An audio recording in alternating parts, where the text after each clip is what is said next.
નમસ્કાર, આર ગુજરાત ન્યૂઝમાં આપનું સ્વાગત છે। સુરતમાં દારૂ જુગારની બધી સામે આવી રહી છે। કોઝવે નજીક તાપી નદીના કાંઠે 8 થી 10 ઇસમો જારી ઝંખરામાં જુગાર રમવા બેઠા હતા।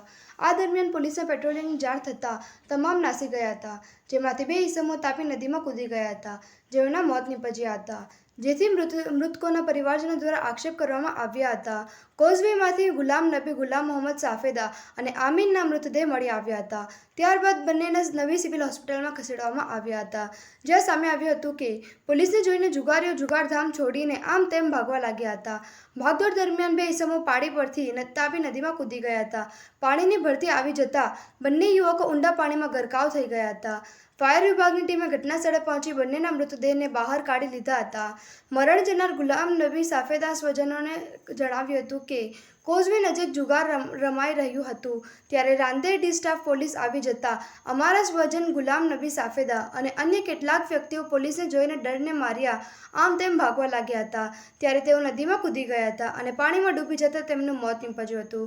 જ્યારે આ બંને ડૂબી રહ્યા હતા ત્યારે પોલીસ ત્યાં હાજર જ હતી। જે બચાવવા જવા ઈચ્છતા હતા તેમને પણ બચાવવા જવા દેવામાં આવ્યા ન હતા અને ત્યારબાદ પોલીસ ભાગી ગઈ હતી। પોલીસ સામે કાર્યવાહી થવી જોઈએ। Bureau report, Sunil Ganjawala, Surat.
मेरा आपका नाम क्या है? नसरीन। क्या हुआ था? कब आपको कब पता चला? मेरे को कुछ पता नहीं, मैं तो घर में थी। क्या हुआ था? कुछ नहीं पता है, मेरे को कुछ पता ही नहीं है क्या है। बस ये नीचे वाले आए। उनका नाम क्या है? मेरे हस्बैंड का नाम अमीन, होटल वाला। क्या काम करते हैं? रिक्शा चलाते। अब आपकी मांग क्या है? हमारे बच्चे का पोषण करो। 2 बच्चे थे, छोकरा छोटे छोटे है बच्चे, बढ़ते बच्चे जो तो कॉलेज जा रहे थे। મારું નામ શેખ સરફરાજ। શેખભાઈ, શું ઘટના બની હતી? અમે 6 જણ જુગાર રમવા બેહેલા હતા। એમાંથી ડિસ્ટા વાળા 6 ડિસ્ટા વાળા હતા અને 2 અલગથી આવેલા। ડિસ્ટા વાળા તો નહીં હતા, એ લોકો 4 જણ નાહી ગયા, એમાંથી 2 જણ પાણીમાં કૂદી ગયા, 2 જણ ત્યાં પકડાઈ ગયા જગ્યા પર। મેં કીધું સાહેબ એ લોકોને તરત નથી આવતું, તો એ લોકોએ મને ઉઠાવીને એમ કીધું ઝક મરાવો, પાણીમાં કૂદી જાય લોકો। એ લોકોએ એમ કીધું. એ ડિસ્ટા નામ તો મને નહીં ખબર છે. હવે એ લોકોએ વિડીયો બી ઉતારેલી છે, બંને ડિસ્ટા વાળા વિડીયો ઉતારેલી છે એ લોકોની. મેં કહું એ લોકોને જો તરતા નટ આવતું, આટલા કીચડમાં આવતા એ ટાઈમ પર મેં એમને કીધું એમને તરતા નટ આવતું. મેં એમ કહ્યું ઝકમરાવ કૂદ્યા, એકદમ ઠેઠ નાકે તક પાણી ચડી ગયું. એ લોકો કીચડ પી ગયા અને મરી ગયા. એના પછી એ લોકોએ કીધું જા કૂદ તું પાણીમાંથી કાઢ એ લોકોને. તો બી મેં મારા મોતના નીચે પછાત મેં ખુદ ડૂબી જતો હતો તો બી એ બંદેઓને કાયરા પંપ માર્યા ચાલુમાં, તો બી અલ્લાહના બંદેઓ બચ્યા નથી. મને બીજું કોઈ નહીં, 4-5 ડિસ્ટા વાળા આવતા ને તે લોકોને પાસે લાવો. તે લોકોએ પકડી રાખેલા.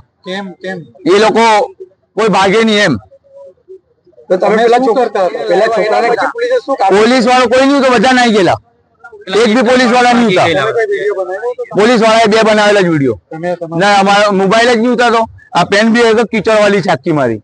આપણી માંગ શું છે? અમારી માંગ છે એલા છે જે પોલીસ વાળા હતા તેમને અહીંયા લાવો, ને સાથે 2 પોલીસ બીજા 2 હતા તેને બી સાથે લાવો. જેને મને લાલુ કરીને છે તેને બી લાવો સાથે. મને એમની જોડે એ કરવું નહીં તો એ જ માંગ છે અમારી, બીજી કોઈ માંગ નહીં મળે. અમારી માંગ એટલી જ છે.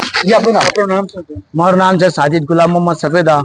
2 જણ જે મરી ગયા છે એમાં એક મારો મોટો ભાઈ છે, એનો હું નાનો ભાઈ છું. સાહેબ હર્ષ સંઘવી સાહેબ થી અમારી એક જ માંગણી છે કે આ ડિસ્ટર્બ વાળાને સસ્પેન્ડ થાય. આ લોકોને નોકરીની જરૂર નથી, આ લોકોને ખાલી પૈસાની જ જરૂર છે, માણસની જાનની જરૂર નથી.